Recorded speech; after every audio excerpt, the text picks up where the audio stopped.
But nonetheless, this is my first OECS meeting that I've been attending. I've attended since I became Prime Minister. When I think of the words and the state of the world that we're in today, it reminds me of a story that when I was about 18 years of age, I happened to be in my comrade's country in St. Vincent in the Grenadines. My father was in the shipping business, and I was in an agent's office. And he had a plaque on the wall. And the plaque said, "Worrying is like being on a rocking chair. It keeps you busy, but it gets you nowhere." And those words have echoed throughout my life. And how I interpret that is that you must apply your energy and your focus on the things that you can change. The things you cannot change, you have to leave that to the Lord and have faith in Him. But the things that you can change, these are the things that you must be able to focus on. And these trying times, this new normal that we're living in, require more than ever that we no longer practice the ostrich syndrome of sticking our heads in a hole and thinking that the problems are going to go away. We have to confront them head on. The state of our own economies, which are depriving the citizens of our countries of the lifestyle and the services they so richly deserve. Are we satisfied that all the citizens of the OECS enjoy a world-class education? Are we satisfied that they all have access to proper health care? Are we all satisfied that they all can live in safety? Are we all satisfied that they have every opportunity for economic prosperity that they so richly deserve? And unfortunately, I know in my country, I can't say that. And so therefore, there is a tremendous amount of work to be done. Debt, which is strangling our countries, which is money that's going out to pay for interest, which could otherwise go into our education system, into after-school programs, into the infrastructure of our country, is leaking out of our region. And in fact, what we're running is an unsustainable governance. So the question is, what are we going to do about that? We talk about economic growth. And unfortunately, since the recession, many of our countries have struggled with consistent economic growth. And unfortunately, if we don't bring back economic growth to this region, then it's going to make it much more difficult to be able to implement so many of the things that we want to do. So that is the role of the OECS. So from a St. Lucia perspective, when I come to these meetings, I come with the expectation that the OECS, through functional cooperation, can help relieve some of these problems. Because as a small state, the percentage of the money that we're paying towards salaries and towards the bureaucracy of our own governments suggests that we have to have functional cooperation. And the question is, why have we not had it?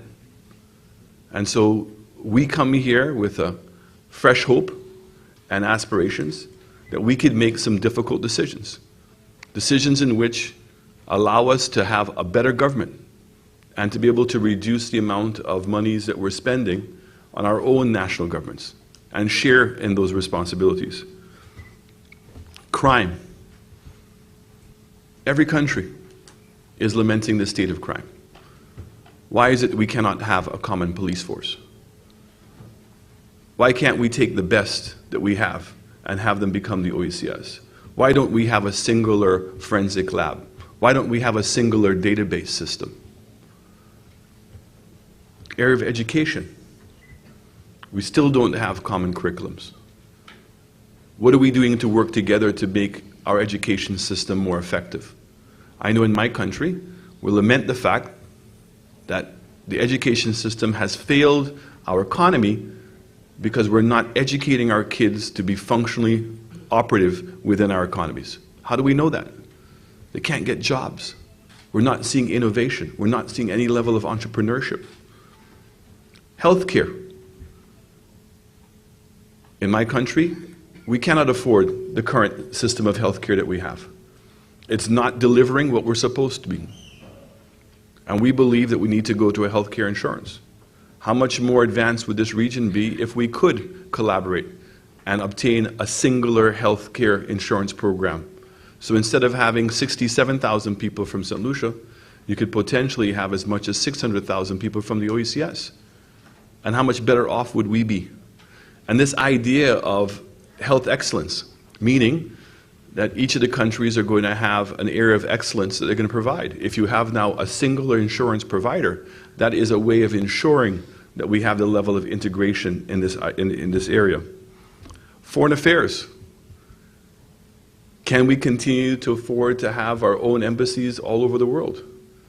And while I appreciate and respect the need to have our own individuality, maybe through the ambassador, but can we have now functional cooperation within the office where the research officers and the technical officers are on a shared basis?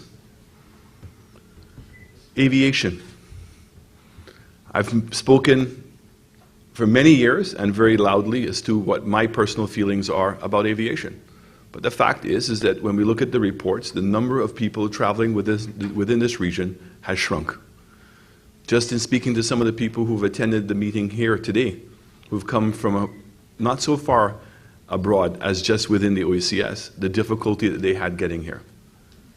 But we have to be able to tackle this problem because we are not truly going to have integration until it is cheaper and more affordable and easier to be able to access each other.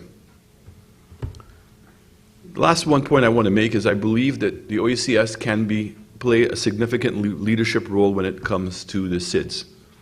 Climate change demands that the SIDS form a unified force in this world. It is very unfair what is taking place in that we cannot control our destiny as it pertains to climate change. Even if the OECS countries and even if the 51 SIDS around the world were to change their lifestyles and become the most pristine destinations in the world, we still could not be in control of our own destiny. What is required is adaptation, that the infrastructure of our region has to be enhanced in order to be able to deal with the current climate changes. No longer do we need a hurricane to cause irreparable damage to our economies. It simply has to be a trough. So the idea of having to spend money in strengthening the existing road networks and infrastructure that we have, which is not in itself going to produce any capacity changes, is not going to make us any more competitive. All it will deal with is sustainability. And that when you ask small countries that are already heavily indebted to be able to do that, it becomes an impossible task. And so therefore, I believe there's a huge role that the OECS has to play, because they say, who feels it, knows it. And I can be assured, all over here today, that we do feel it. So I very much look forward to working with my colleague Prime Ministers and with the OECS Secretariat in dealing with the challenges that we have going forward. Thank you very much.